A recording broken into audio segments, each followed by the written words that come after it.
How you going? Troy Parsons from the Podiatry Hive. In this video, I want to talk to you about relationships and the fact that when things are going really well in your business or things are going poor in your business, I can almost guarantee it's on the back end of the quality of the relationships.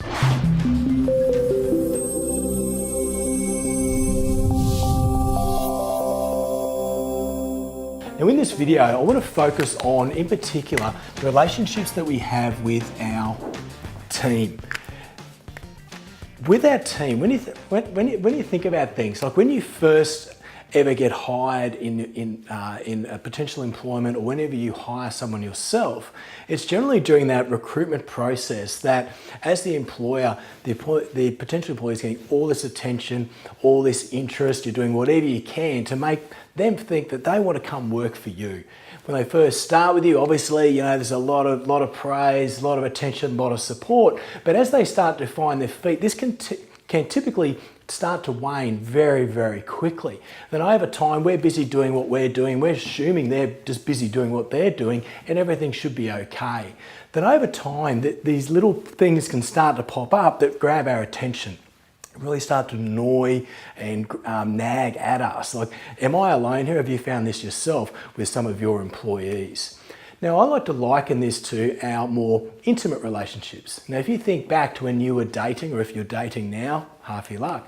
Think about when you're back dating, and when you're looking at a potential beau, you only really see the highlights. You only see all the things that they do well, all the things that, you know, might be how they look, it might be how they dress, and if you're more superficial, it might be even, you know, the car they drive or the job they have. But you would see all the high points and don't focus that much on the low points. And this goes on for a period of time where they can really do no wrong. And so this relationship just going swimmingly, you're showing up, and this is a really important component. You're showing up as your best self. You're putting in a lot of effort into how you act and how you dress and how you show up. You're totally engaged, you're listening, you're asking questions, and this person's really feeling the love. Then over time, you know, you're starting to date, and, you know, depending how your relationships tend to progress, you might have got married or maybe you've moved in together.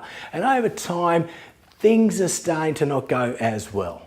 And what tends to happen is we start to get comfortable. Now, I'm assuming it's not just me here. So we start to get comfortable, and all of a sudden, maybe you're not dressing up quite as well as we used to. Maybe we're spending a little bit more time at work, and maybe we're just not engaging as much. Maybe we're kind of listening, but not actually hearing them. Maybe we're all of a sudden starting to change our attention from all the great things that they do and have always done to perhaps, you know, just maybe she walks a little bit slower than you'd really like, and maybe she sits a bit too far forward in the car because she's really, really short and only 5 foot.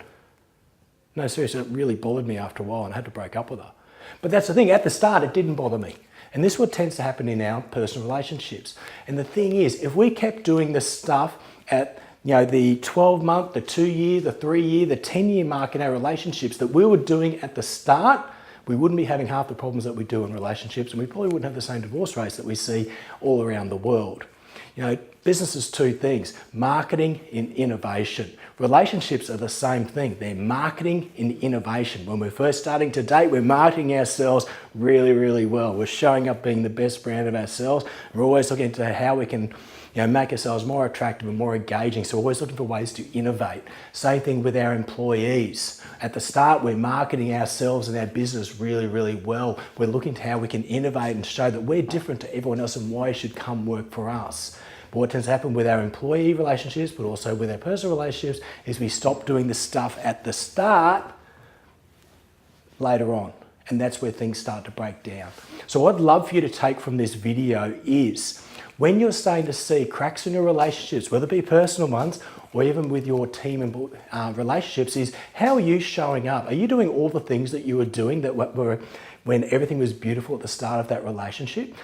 How could you be starting to look at marketing and innovating yourself a little bit more, whether it be in your personal life or in your employee relationships? But also, are you there? Are you showing up? Are you being the best version of yourself? Are you listening? Are you engaging? Are you supporting? Are you looking for all the things they're doing really well rather than all the things that they're doing poorly? Hopefully that's giving you something to think about.